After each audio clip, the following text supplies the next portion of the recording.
Good morning, students. I hope so you all are fine and doing well. Today we'll continue our economics lesson 1 development, and today we'll discuss about national development. Students, you may be knowing very well what is national development. National development means development of entire nation, country. But how do this development takes place? How it is measured? How it is counted? We all have discussed in previous topic about development notions. What is a development notion for each and every individual? So if you say that, if I ask you a question, what is national development? In a class of 30-40 students, most of you will give different answer as per your knowledge or as per your aim or wish. How would you like to see the development of a nation in different way?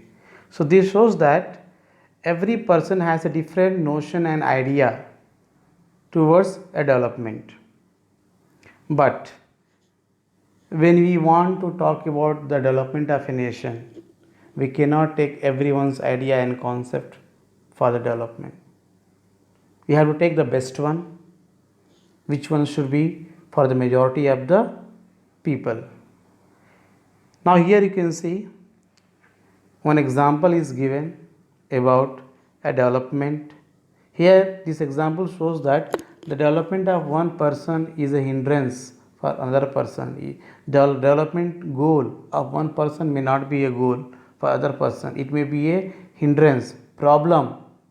Here is given that a vessel dumped 500 tons of liquid toxic waste into open air in a city and in the surrounding sea.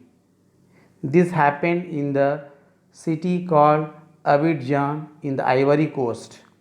Ivory Coast is a coastal African country. Now, the fumes from the highly toxic waste caused various skin related diseases like rashes, fainting, diarrhea, etc. After a month, even 7 persons were dead, 20 in hospital, 26,000 treated for symptoms of poisoning. So these were the effect of the toxic waste which was dumped around the sea or in the open air of Ivory Coast.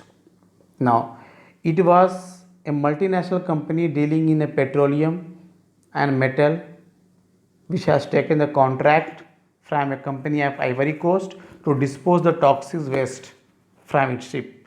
So the company aim or the development goal was to discharge, remove its toxic waste, but it was a harmful for the people surrounding that area. The people of that area were affected, so it was not a goal of them. So it is said that the development of one person may not be the development of other person. Now, how to compare different countries or states? We see various countries in the world, you leave it, there are number of states in our country itself, and all the states are not equally developed, not equal in size. So how to compare their development? For example, in a class, if we compare students, how do we compare? There may be some students who may be good in studies but not physically fit, may not be accurate height, may the student who may be very good in studies may be thin and weak physique wise. The student who is physically fit may not be good in studies. So all this happens, differs, and it is not necessary that a student should be good in all the subjects. Similarly, if you take the countries of the world, Every country has certain plus point and certain drawbacks. Now, so what should be the important characteristics or the feature which should be taken into consideration for the development? Now, the development goal should be such a way that it should be in favor of majority of the people, majority of the person.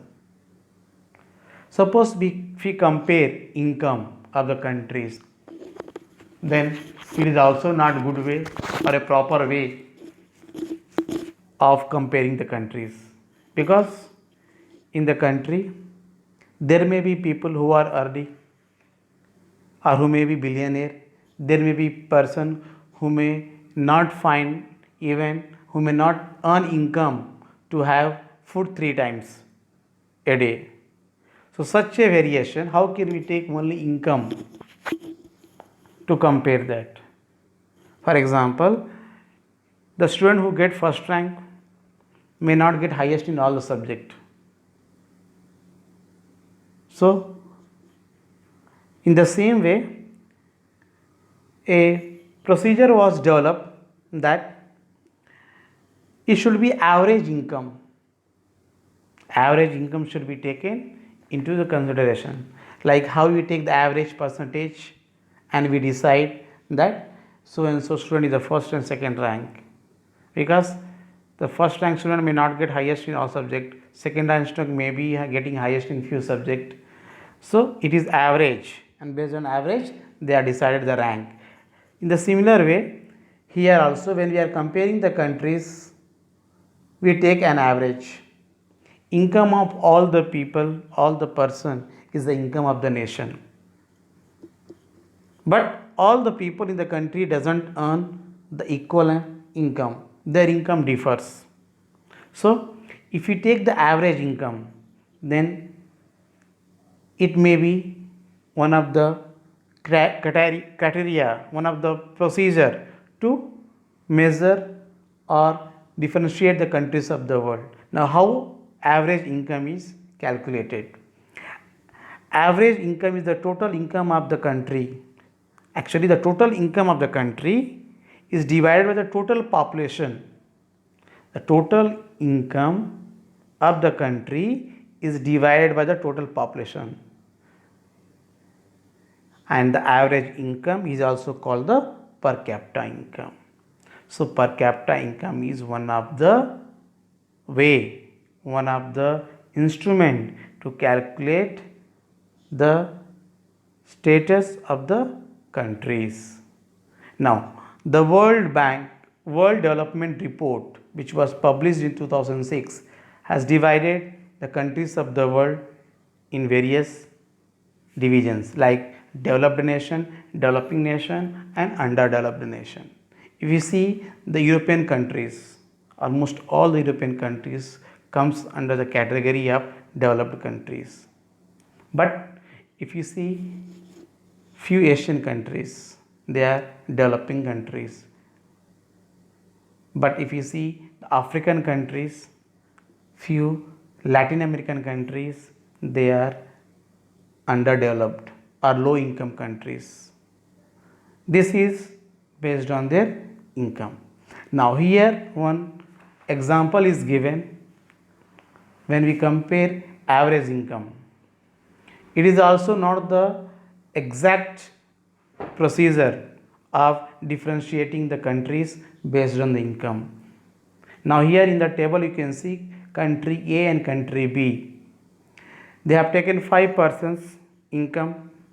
In country A you can see per first person earning 9,500, second person 10,500, third person 9,800, fourth person 10,000, fifth person 10,200.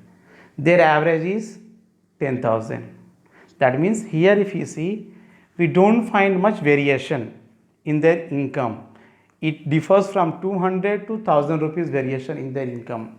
But in country B, if you see, first, second, third and fourth person they earn 500 each, and the fifth person earns 48,000. Their average also when we take, it comes around 10,000. So if it asked you to select one of the country to live, which country will you prefer? Most of you will answer country A because there is no much variation in their income. So it is not that if a country's average income is high, that country is a developed country. You must see that the each and every person's income should be almost similar and there should not be much gap between the first and the last person. The gap between the income of the person should be less. It says that in country A, all are having almost average income, but in country B, 90% of the resources is in the hands of 10% people, and 10% people and 90% people are using only 10% resources. So there is a lot of variation in the income. There is a lot of income gap among these countries. So average income is one of the procedure of comparing the countries, but average income alone is not enough to compare the countries.